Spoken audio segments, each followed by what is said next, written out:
Alright, this is my 1989 Volvo 780 Turbo. It's running on LH 2.2, and today we're going to do some fun stuff.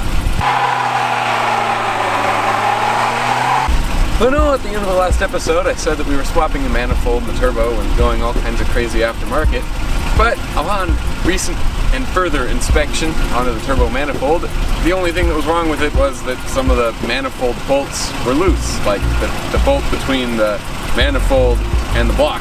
So I just tightened them down and it ran great. The only reason the turbo is seizing up is because I don't know how the fuck to use my hands.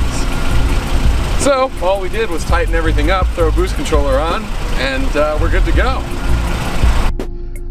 Okay, I got a boost gauge in my hand. How'd you hook it up? It's actually pretty neat. On these pre-1990 Volvo turbos, in other words, they're running on a Bosch LH 2.2 fuel injection, there's actually two separate boost lines that come in from the engine bay. One goes to the factory turbo gauge in here, and the other one goes to a boost control or a fuel controller that senses boost, and once you hit around 14 pounds, it cuts fuel. Well, we're going to go over 14 pounds, so let's kill two birds with one stone. All I had to do was take the vacuum line off of that controller and put it into our boost gauge, and now we've killed two birds with one stone. Monitor accurate boost and go above 14 psi. If you want to watch a really in-depth video on how to disengage the boost controller and set up a boost gauge, go ahead and check out Drifts and Lifts. Check the link in the video description to learn more. Alright, let's do a quick little pull, see what she's got. Max boost.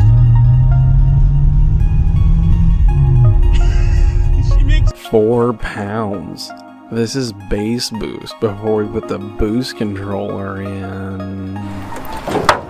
Well, this car, as I might have mentioned before, has something called Turbo Plus, which essentially means that instead of just, a line going from the top of the turbo down to the wastegate, it tees here. And what it does is it runs all the way through all kinds of bullshit, all the way over to here. And this little device here is that electronic boost controller that we were talking about. Now the vacuum line between here and the wastegate, all of the turbo stuff is just completely knackered. So before we put the boost gauge or boost controller on, I'm just going to cut that, leave an open T, and see how much boost that adds. We'll keep a very close eye on boost, and if we start to spike too much, we'll call it off and come back. But this is a good test just to find out what happens. A 10-cent turbo mod. Anyone can do. Let's see what it does. All right. Turbo mods. We cut one little vacuum line, see what that did. So now there's just essentially there is a T fitting in between the turbo and the wastegate, and it's not connected to anything. It's just open. And because all boost controllers are is a controlled leak there, I'm going to see what just an open T fitting will do.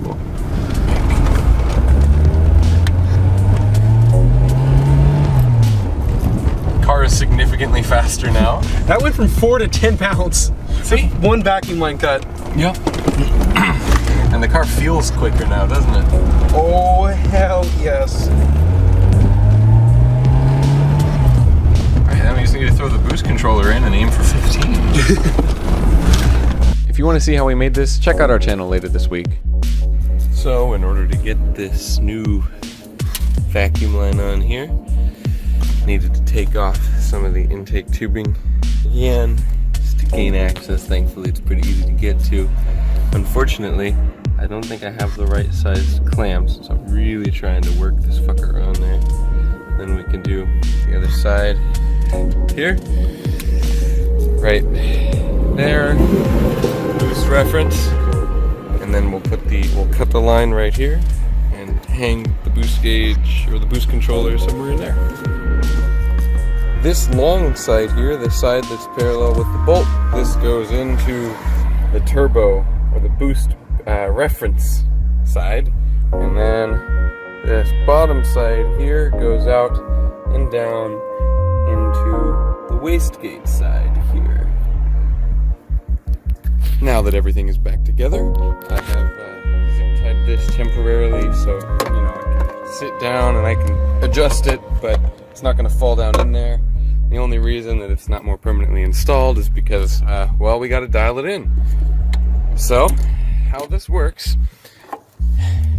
right here, Inside here, as we've explained, is a ball bearing and a spring, and this bolt here.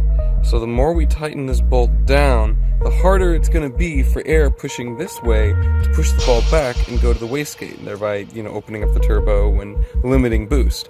So what we want to do is start by backing it as far out as we can, and then we lock it into place with this, and I have a couple of adjustables that I will finish locking it in with, but for now we're going to lock that in at the loosest possible setting and take it for a test drive and monitor boost.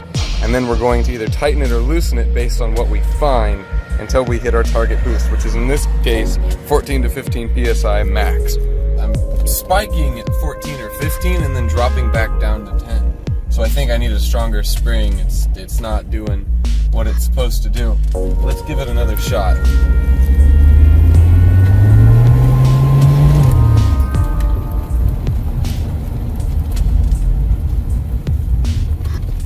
Spike's kind of high there, so I'm going to back it off a little bit, but